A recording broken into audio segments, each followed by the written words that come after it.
এই কাহিনীটি সালমা সুলতানা নামের 18 বছরের এক তরুণীকে কেন্দ্র করে তৈরি। ভারতের কোরবা শহরতলির কুসুম মুন্ডা একটি সাধারণ পরিবারের বাসিন্দা ছিলেন তিনি। ছোটবেলা থেকে রূপে ও গুণে ছিলেন আলাদা। মুখের আকর্ষণ, কণ্ঠের জাদু আর মনের ভেতর লুকিয়ে থাকা প্রতিভা খুব অল্প বয়সেই চারপাশের মানুষের নজর কাড়ে। 2016 সালে 10ম শ্রেণী পাশ করার পর প্রথমবার টিভি পর্দায় আসেন সালমা। সেখান থেকেই শুরু হয় তার পথ চলা। অল্প বয়সেই অল্প সময়ের মধ্যে নিজের জন্য জায়গা তৈরি করে ফেলেন মিডিয়া জগতে। শুধু অ্যাঙ্কারিং নয়, বরং রিপোর্টিং, স্টেজ শো আর নানা প্রোগ্রামে তার উপস্থিতি মানুষকে চমকে দিত। আত্মবিশ্বাসী ভঙ্গি আর ঝরঝরে কণ্ঠস্বর তাকে দ্রুত জনপ্রিয় করে তোলে। বড় টিভি চ্যানেলের নামকরা অ্যাঙ্কার হওয়ার স্বপ্ন দেখতেন তিনি। সোনালী পর্দায় নিজেকে দেখার স্বপ্ন প্রতিদিন আর উজ্জ্বল হয়ে উঠেছিল। পরিবার জানতো আমাদের মেয়ে অন্যরকম, ওর চোখে আগুন আছে। সময়টা তখন 18 অক্টোবর 2018 সাল। কুসুম মুন্ডা থেকে কাজে বের হয়ে কোরবা শহরে গিয়েছিলেন সালমা। প্রতিদিনের মতো অফিসের কাজ শেষে বাড়ি ফেরার কথা ছিল, কিন্তু সেই দিন আর ফেরেননি। আর কখনো ঘরের দরজায় দাঁড়ায়নি তার ছায়া। পরিবার প্রথমে ভেবেছিল কাজের চাপে হয়তো বাইরে থাকতে হচ্ছে তাকে। এর আগেও এমন ঘটেছে, কিন্তু দিন গড়াতেই অস্বাভাবিক লাগতে শুরু করে। 19 অক্টোবর কেটে যায়, কোনো খোঁজ নেই। 20 অক্টোবর সকালে সালমার মা কল দেন, ফোন বন্ধ। ভেবেছিলেন চার্জ শেষ, কিন্তু দুপুরেও রাতে একই অবস্থা। ফোনটা যেন নিঃশব্দে পৃথিবী থেকে হারিয়ে গেছে। মায়ের বুকের ভিতরে তখন অজানা এক আতঙ্ক ক্রমশ হয়ে বসে। প্রতিবেশীরা নানান কথা বলতে থাকে। কারো ধারণা সালমা হয়তো প্রেমিকের সাথে পালিয়েছে, কারো মতে সে দেখতে সুন্দর, কণ্ঠস্বর অসাধারণ, হয়তো মুম্বাই মডেলিং এর উদ্দেশ্যে চলে গেছে। কিন্তু মায়ের বিশ্বাস হচ্ছিল না, কারণ সালমা ছিল ভীষণ পারিবারিক, সামাজিক যোগাযোগ মাধ্যমেও সবসময় সক্রিয়। অথচ 18 অক্টোবরের পর থেকে তার ফেসবুকের আর কোনো পোস্ট নেই। এক মুহূর্তেই হুট করে সব বন্ধ হয়ে যাওয়া, যা মেনে নেওয়া খুব কষ্টকর। মাসের পর মাস কেটে যায়, কোনো খোঁজ পাওয়া যায় না। হঠাৎ যেন পৃথিবী থেকে মুছে গেছে সালমা। 20 জানুয়ারি 2019 সালে সালমার বাবা মারা যান। পরিবার তখনও ভেবেছিল বাবার মৃত্যুর খবর শুনে নিশ্চয়ই ফিরে আসবে সালমা, কিন্তু না, সেই দিনও আসেনি। বাবার লাশ দাফন করা হয় মেয়ের অপেক্ষায়, অথচ সে আর ফিরল না। একা হয়ে পড়েন সালমার মা। একদিকে স্বামী হারানোর শোক, অন্যদিকে মেয়ে উধাও। বুক ভাঙা কান্নায় কেটে দেন। মায়ের একটাই প্রশ্ন, যদি সত্যি মেয়ে কারোর সাথে পালিয়ে যেত, এতদিনে তো খবর পাওয়া যেত, কোথায় গেল ও? 3 মাস পর অবশেষে থানায় মিসিং রিপোর্ট হয়। তদন্ত শুরু হয়। পরিবারের কাছে হাজারো প্রশ্ন। শেষবার কখন বের হয়েছিল, কি কাজ ছিল, কার সাথে দেখা হয়েছিল, কোনো ঝগড়া হয়েছিল কিনা। বন্ধু বান্ধব, প্রতিবেশী সবাইকে জিজ্ঞাসা করা হয়, কিন্তু কোথাও কোনো কুল মেলে না। সালমা যেন হাওয়ায় মিলিয়ে গেছে। এমন সময় পুলিশের হাতে আসে চাঞ্চল্যকর তথ্য। সালমা নিখোঁজ হওয়ার পর থেকে কোরবা রেলওয়ে স্টেশনে একটি মোটরসাইকেল পড়েছিল। তদন্তে জানা যায় সেটি সালমার। পরিবারকে দেখানো হলে তারাও চিনতে পারে। প্রশ্ন জাগে, স্টেশনে মোটরসাইকেল রেখে কোথায় গেল সে?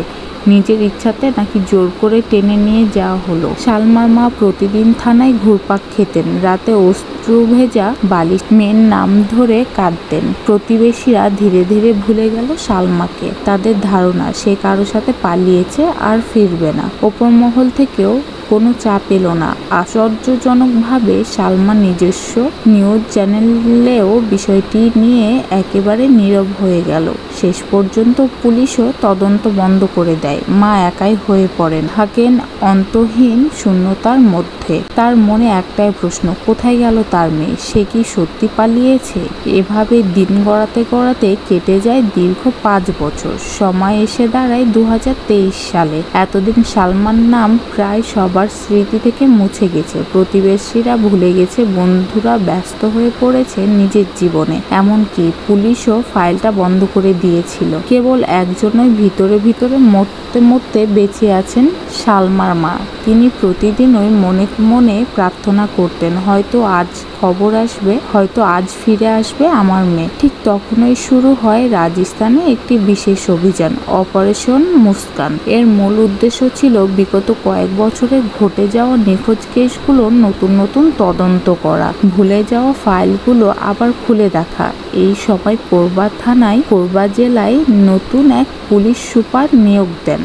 নাম তার রবিনসন গুরিয়া। সদ্য ট্রান্সফার হয়ে আসা এই অফিসার ছিলেন সৎ, সাহসী এবং একেবারে ভিন্ন মন মানসিকতার মানুষ। দায়িত্ব নেওয়ার পরই তিনি পুরনো ফাইলগুলো টেবিলে নিয়ে বসেন। একে একে ধুলো মাখা নথিগুলো উল্টে পাল্টে দেখতে থাকেন। ঠিক তখনই তার চোখে পড়ে সালমা সুলতানার ফাইল। পাতাগুলো উল্টাতে তিনি বুঝতে পারেন এই কেসটি সঠিকভাবে তদন্তই হয়নি, শুধু নামমাত্র খোঁজখবর নিয়ে ফাইল বন্ধ করে দেয়া হয়েছে। এক তরুণীর জীবনের রহস্য এমনভাবে অবহেলায় ফেলে রাখা, এটা তার কাছে কোনোভাবে গ্রহণযোগ্য ছিল না। রবিনসনের কপালে ভাঁজ পড়ে যায়। মনে মনে বলেন, না, এই মেয়েটির সাথে কি ঘটেছিল সেটা আমি বের করবই। ফাইল বন্ধ থাকলেও কেসটা শেষ হয়নি। অতঃপর তিনি সালমার মামলাকে সামনে এনে নতুন করে একটি তদন্ত কমিটি গঠন করেন। কয়েকজন দক্ষ কর্মী নিয়ে পুনরায় কাজ শুরু হয়। ধুলো জমে যাওয়া ফাইল আবার খুলে পড়া হয়। রেলওয়ে স্টেশন থেকে উদ্ধার হওয়া মোটরসাইকেলের ছবি, সালমার ফোন রেকর্ড, সোশ্যাল মিডিয়ায় পোস্ট, পরিবারের জবানবন্দি সবকিছু আবার খুঁটিয়ে দেখা হয়। রবিনসনের মনে হচ্ছিল এটা কোনো সাধারণ নিখোঁজের ঘটনা নয়। 5টি বছর কেটে গেছে কিন্তু একবারও যোগাযোগ করেনি সালমা। এটা তো মানুষের স্বভাব বিরুদ্ধ। ভেতরে তার মনে হচ্ছিল হয়তো সালমা আর বেঁচে নেই। তদন্ত এগোতেই এক চাঞ্চল্যকর তথ্য সামনে আসে। সময়টা ছিল 2023 সালের মে মাস। জানা গেল 18 সালে সালমার নামে ইউনিয়ন ব্যাংক থেকে 5 লাখ টাকার একটি লোন ইস্যু হয়েছিল, অথচ সেই সময়ের পর থেকে সালমা উধাও। খবরটি শুনে রবিনসনের মাথায় প্রথমেই আসে কোন কারণে হয়তো লোন পরিশোধের ভয়ে পালিয়ে গেছে। সন্দেহ দূর করতে সালমার পরিবারকে ডাকা হলো, কিন্তু তারা অবাক হয়ে জানালো লোনের ব্যাপারে তাদের কোনো ধারণা নেই। ব্যাংক থেকে টাকা তোলা হয়েছে আজই প্রথমবার শুনছে তারা। রবিনসন এবার সরাসরি কোরবা ইউনিয়ন ব্যাংকের ম্যানেজারের সাথে দেখা করেন। জানতে পারেন লোনের কিস্তি কিন্তু প্রতি মাসে ঠিকঠাক পরিশোধ হচ্ছে। অবাক হয়ে রবিনসন প্রশ্ন করেন, কে সেই ব্যক্তি যে নিয়মিত কিস্তি দিচ্ছেন? ম্যানেজার একটু ইতস্তত করে জানালেন, একজন জিম ট্রেইনার। নাম পরিচয় তেমন কিছুই জানেন না, তবে চাইলে গঙ্গাশ্রী জিমে যোগাযোগ করতে পারেন। পুলিশের দল দ্রুত সেখানে পৌঁছায়। জিমের এক কর্মচারী জানালো লোকটির নাম মাধুর সাহু, এখানকার ট্রেনার। কিছুক্ষণ আগে বেরিয়েছে, ফিরতে দেরি হবে। পুলিশ তাকে বলল, মাধুর সাহুকে বলো থানায় যোগাযোগ করতে, কিন্তু সেদিন আর সে আসেনি। পরদিন আবারও পুলিশ গেল, কিন্তু তখন জানা গেল সে গতকাল থেকে জিমে আসেনি, ফোনও বন্ধ। এখানেও রবিনসনের সন্দেহ পাকা হয়ে যায়। স্পষ্ট বোঝা যাচ্ছিল সালমার অন্তর্ধানের সঙ্গে মাধুর সাহুর গভীর যোগ আছে। কল লিস্ট বের করা হলো। দেখা গেল সালমা নিখোঁজ হওয়ার আগে প্রায় প্রতিদিন ঘন্টার পর ঘন্টা মাধুর সাহুর সঙ্গে ফোনে কথা বলতো। শেষবার তাদের দেখা হয়েছিল কোরবার সারদা বিহার এলাকায়। সেইখানে তারা কি করেছিল সে উত্তর দিতে পারবে একমাত্র মাধুরই। এদিকে খবর ছড়িয়ে পড়তে হঠাৎ এক ব্যক্তি থানায় এসে দাঁড়ায়, মুখ শুকনো, চোখে আতঙ্ক। সে বলল, আপনারা যাকে খুঁজছেন তাকে খুঁজে লাভ নেই। সালমা আর বেঁচে নেই। ওকে মাধুর সাহুই খুন করেছে, তার দাফন করে দিয়েছে। রবিনসন হতবাক, জিজ্ঞেস করলেন, এ কথা জানলে কিভাবে? লোকটি বলল, সে মাধুর সাহুর ব্যবসায়িক পার্টনার। সম্প্রতি কিছু ঝামেলা চলছিল তাদের মধ্যে। আরেক স্টাফ নাম কৌশল শ্রীবাস একদিন নেশার ঘোরে তাকে বলেছিল, তুমি যদি মাধুরের সঙ্গে বেশি বাড়াবাড়ি করো তোমাকেও সালমার মতো খুন করে পুঁতে দেওয়া হবে। ভয় পেয়ে সে সরাসরি পুলিশের কাছে চলে আসে। রবিনসন এবার আর দেরি করেননি, গোপনে পুরো টিম তৈরি হলো। অবশেষে 23 সালের 14 আগস্ট কোরবা শহরের ভেতর থেকে মাধুর সাহুকে গ্রেফতার করা হলো, সঙ্গে কৌশল শ্রীবাসকেও ধরা হলো। তাদের আলাদা রুমে বসে জিজ্ঞাসাবাদ শুরু হলো। প্রথমে দুইজনই অস্বীকার করছিল, কিন্তু চাপ বাড়াতেই ভেঙে পড়ে সব স্বীকার করলো। গল্প শুরু হয়েছিল 2016 সালে। তখন সালমা প্রথমবার নিউজ চ্যানেলে জয়েন করেন। সে ভেবেছিল শুধু মেধা নয়, শরীরও ফিট রাখতে হবে, তাই গিয়েছিল গঙ্গাশ্রী জিমে। সেখানে পরিচয় হয় মাধুর সাহুর সঙ্গে। মাধুর ছিল অন্য ধরনের মানুষ, একাধিক নারীর সঙ্গে সম্পর্ক গড়ে তুলত, তারপর সুযোগ বুঝে ছেড়ে দিত। মেয়েদের প্রেমে ফাঁসিয়ে শারীরিক সম্পর্ক করার পর টাকা কামাতো। সালমার সাথেও একই কাহিনী। শুরুতে দুজনের সম্পর্ক প্রেমে গড়ায়, তারা লিভ-ইনে পর্যন্ত চলে যায়। কোরবার এক ফ্ল্যাটে একসঙ্গে থাকতো। সালমা ভেবেছিল সংসার হবে, বিয়ে হবে, কিন্তু মাধুরের মাথায় অন্য খেলা। একদিন সালমা মাধুরের ফোনে অন্য মেয়ের ছবি দেখতে পায়। ভেতরে ভেতরে ক্ষয়ে যেতে থাকে সম্পর্ক। সালমা তখনও